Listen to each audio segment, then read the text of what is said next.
हम अपने देश में इस वक्त जो कुछ देख रहे हैं, असहमति की आवाजों को जिस तरह दबाया जा रहा है, जिस तरह सत्ता या नेता की आलोचना, उससे सवाल पूछना देशद्रोह है, नेता से सवाल पूछना धर्मद्रोह है।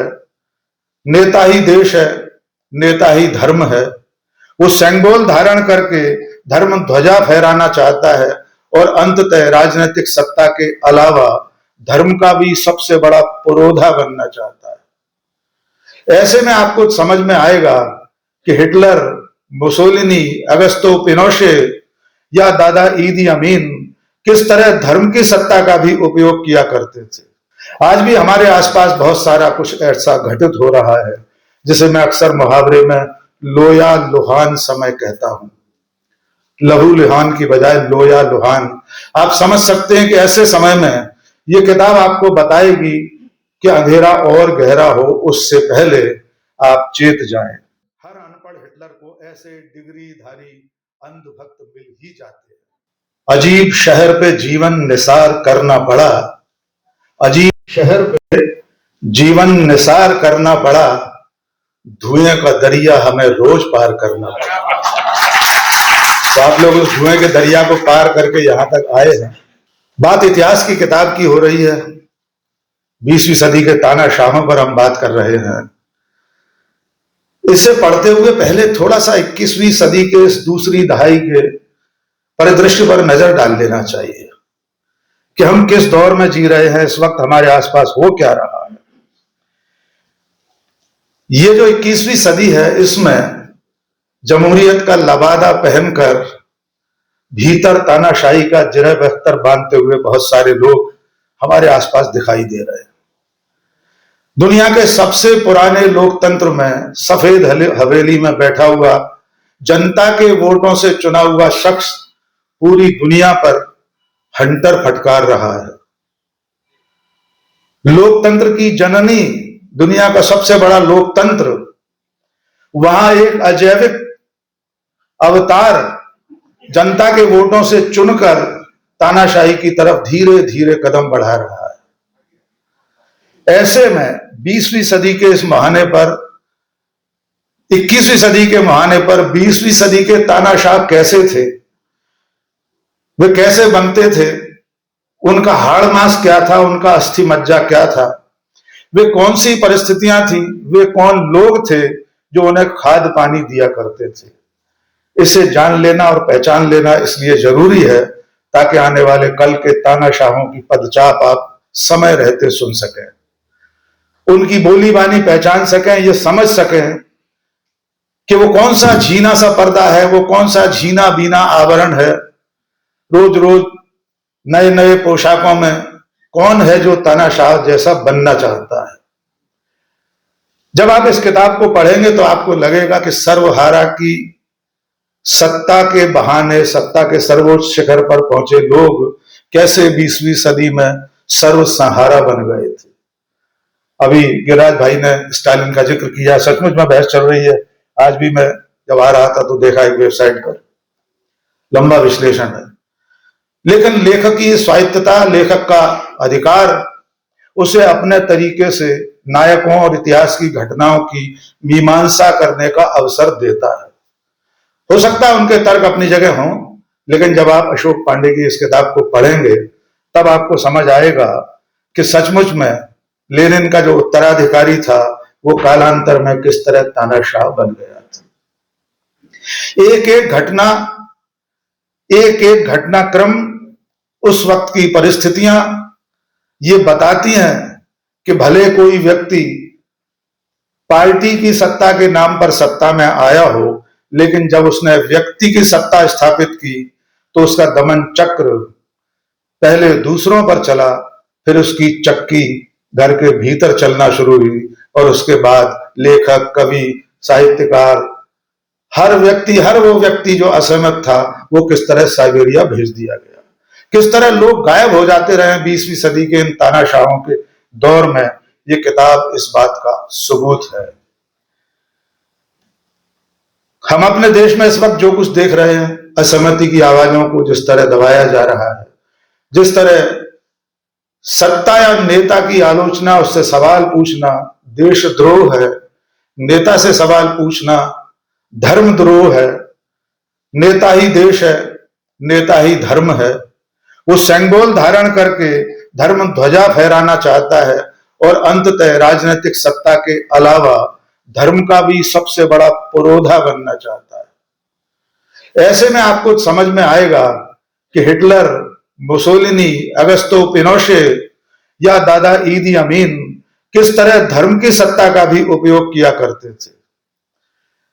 जब आप इस किताब को पढ़ेंगे तो आप पाएंगे कि आज हमारे आसपास कोई प्रेम पत्र बचाने की कोशिश में लगा शख्स सत्ता का चारण बन जाए तो उसे याद दिलाना पड़ेगा कि पास्टर लिमोरर भी किसी समय हिटलर का प्रशंसक थे, लेकिन जब वे उनके लिए आए तो उनके लिए बोलने वाला कोई नहीं था।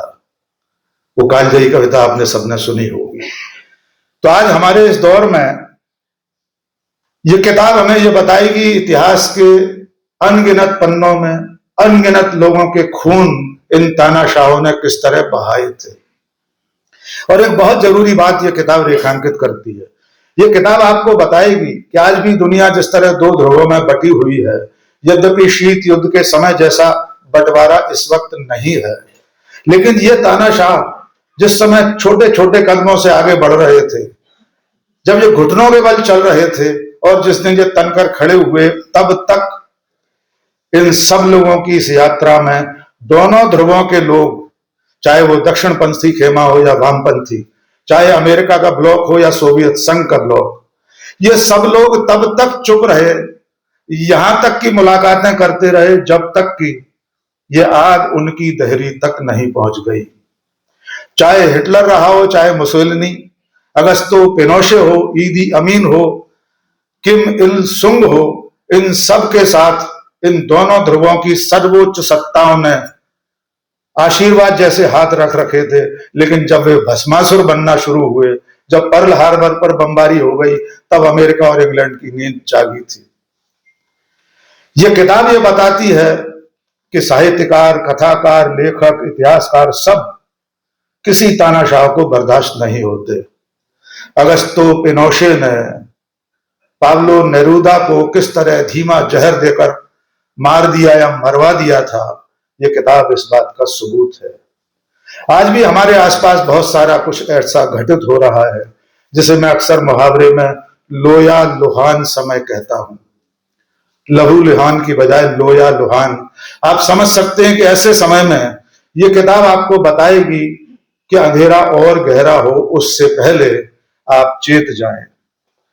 बहुत थोड़ी सी चीजें मैं सामने लेकर आऊंगा इसमें, इस किताब में से कुछ जुमले जो अशोक ने लिखे हैं, छोटे छोटे एक एक वाक्य में, डेढ़ वाक्य में कितनी गहरी बात कह दी गई है।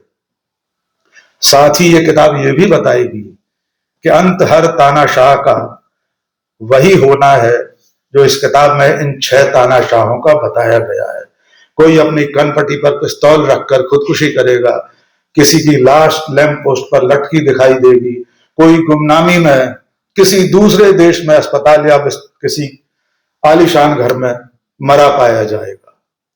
लेकिन जब तक तानाशाह गद्दी पर होते हैं, जब वे सत्ता के सफेद घोड़े पर बैठकर अहंकार की सड़क पर सर पर दौड़ रहे होते हैं, तब उन्हें इसका एहसास नहीं होता कि इसका अंत एक न एक दिन मौत की दहलीज पर होने वाला है।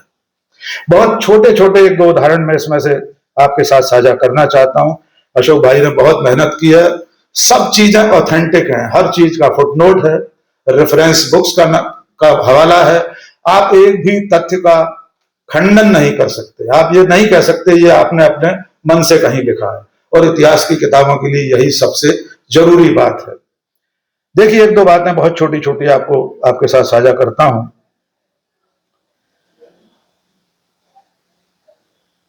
अशोक लिखते हैं अपनी किताब में पेज 36 पर, अतिवादी विचारधाराओं के लिए संकट खाद पानी की तरह होते हैं, वह कीचड़ जिसमें उनका कमल खिलता है।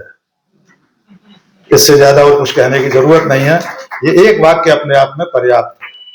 नाइट ऑफ लॉन्ग नाइफ्स, लंबे चाकुओं वाली रात जर्मनी में, हमारे आसपास भी ऐसे लंबे चाकू जो हमें दिख नहीं रहे हैं, धीरे धीरे जीभ लपलपाते हुए हमारे पास आते जा रहे हैं।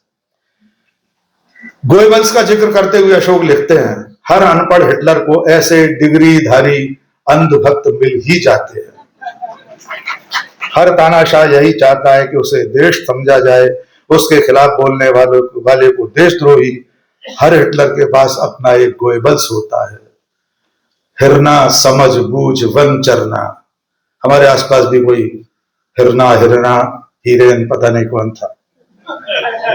हर स्टालिन के पास अपना एक बेरिया होता है।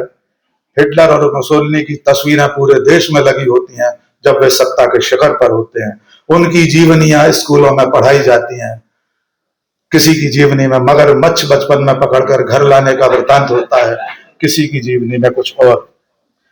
मुसोलिनी, जिसे इल ड्यूचे कहा जाता था, यानी वहां की भाषा में लीडर, उसके सुप्रीम लीडर जी, उसके शयन कक्ष में जिस बालकनी में खड़े होकर वो लोगों को संबोधित करता था, हाथ उठाता था, वो अंदर चला जाता था। उसके बाद बत्ती रात भर इसलिए जलाकर रखी जाती थी कि ताकि लोगों को लगे कि सुप्रीम लीडर 18 घंटे काम कर रहा है।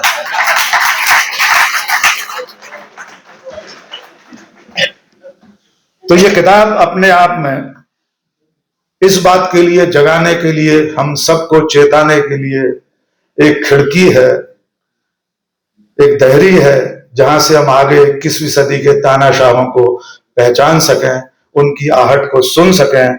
क्योंकि अशोक लिखते हैं किताब के आखिर में, तानाशाह खत्म हो जाते हैं लेकिन उनकी लगाई आग, कई पीढ़ियों तक उनकी लगाई आग सुलगती रहती है। इससे पहले कि इस किताब को पढ़िए और हो सके तो अपने आंगन चौबारे, घर, गांव, सूबे, मुल्क में ऐसे किसी तानाशाह को समय रहते रोक लीजिए, इससे पहले कि देर हो जाए। क्योंकि इस किताब में कई ऐसे सवाल हैं जिनके जवाब आप ढूंढने चलेंगे तो आपको अपने आसपास इसी लुटियन के टीले में भी मिल सकते हैं। प्रकाश दीक्षित जी हम सबके बहुत आदरणीय हैं, ग्वालियर के बहुत बड़े कवि। उनकी पंक्तियों के साथ अपनी बात खत्म करूंगा। सवाल जो सिर्फ किताबों में नहीं मुट्ठियों में भी हैं और चेहरों पर जड़े हैं। सवाल जो सिर्फ किताबों में नहीं मुट्ठियों में भी हैं और चेहरों पर जड़े हैं। स्पार्टाकस के साथियों की तरह राजपथ के दोनों किनारों पर सदियों से सूलियों पर लटके खड़े हैं सवाल। सवाल जो सिर्फ किताबों में नहीं मुट्ठियों में भी हैं और चेहरों पर जड़े हैं। इन सवालों के जवाब अगर आपको चाहिए तो अशोक कुमार पांडे की यह किताब उन सवालों को हल करने में आपकी मदद कर सकती है। सबसे पहले तो मैं आप सब दिल्ली के 56 इंची भाइयों और बहनों को सैल्यूट करता हूं कि जिस पर्यावरण में, जिस माहौल में आप लोग यहाँ तक आए हैं। मैं तो अभी 2-3 घंटे ही दिल्ली आए हुए हैं। यकीनन आप सब लोग सलामी के काबिल हैं। हमारे ग्वालियर में एक दोस्त हैं अशोक भाई, और हमारे दोनों के छोटे भाई हैं जाने माने शायर अतुल अजनबी। मुझे लगता है उन्होंने आप लोगों के लिए लिखा होगा, अजीब शहर पे जीवन निसार करना पड़ा, अजीब शहर पे जीवन निसार करना पड़ा, धुएं का दरिया हमें रोज पार करना पड़ा। तो आप लोग उस धुएं के दरिया को पार करके यहाँ तक आए हैं, इसके लिए निश्चित तौर पर आप धन्यवाद के पात्र हैं। धन्यवाद तो सिर्फ मोदी जी का, थैंक यू मोदी। उनको तो वे हैं तो मुमकिन है ही। और आप जब इस किताब को पढ़ेंगे, अशोक ने थोड़ी सी हिंट दे दी है, बार बार उनका चेहरा आपकी नजर में आएगा। किताब पर बात करूं, गिरिराज भाई ने बहुत विस्तार से पुस्तक प्रवेश करा दिया है। उससे पहले मैं इस मौके का एक लाभ उठाना चाहता हूं। मैं अपने और अशोक भाई के पुराने दिनों को याद करना चाहता हूं, और उसमें एक संयोग भी जुड़ा हुआ है। आप जानते होंगे अशोक सरकारी अफसर रहे हैं और ये ग्वालियर में 2003 से 2013 तक तैनात रहे थे। संयोग यह है कि मैं उस दौर में ग्वालियर में पहले नवभारत में संपादक था, फिर नई दुनिया में संपादक रहा। ऐसे ही लिखने पढ़ने वाले लोग जैसे एक साथ कहीं ना कहीं मिल जाते हैं, ऐसे हम लोग मिले। हमने एक नया प्रयोग किया, अखबार में एक पूरा पेज साहित्य का बनाया। अशोक भाई उसमें बहुत मदद करते थे। और मैं जिस संयोग की बात कर रहा हूं, वैसा संयोग अब आगे शायद बन पाए ना बन पाए, मैं नहीं जानता। मेरी जो सबसे पहली किताब आई थी, यूरोप का यात्रा वृत्तांत था, मैं कोसोवो गया था यूएन मिशन की रिपोर्टिंग करने, उसकी पहली समीक्षा अशोक कुमार पांडे ने लिखी थी। अब इसकी उलटमासी देखिए, जब अशोक भाई की किताब आई कश्मीर नामा, तब उस पर पहली चर्चा ग्वालियर में मेरे साथ हुई। आखिरी जो मेरी किताब आई उससे पहले एक कविता संग्रह आया मेरा, उसको अशोक ने छापा। उसका हिसाब चुकता किया अशोक जी ने। जब मेरी चौथी किताब आई सिंधिया और 1857, तो उसके विमोचन में अशोक भाई मंच पर थे। लेकिन ये सिलसिला बहुत आगे नहीं चल पाएगा, क्योंकि मेरी कुव्वत नहीं है अशोक की तरह लिखने की, अशोक की तरह पढ़ने की। अशोक तो जैसे किताबों में डूब गए हैं, किताबें लिखना, पढ़ना, हम सब तक पहुंचाना। डॉक्टर अख्तर नजमी साहब ने लिखा कि इसीलिए बनाया है घर किताबों में, इसीलिए बनाया है घर किताबों में कि बार बार तुम्हारी नजरों से गुजरूंगा। अशोक ने किताबों में घर बना लिया है, इसलिए हमारी आपकी नजरों से लगातार गुजरते हैं।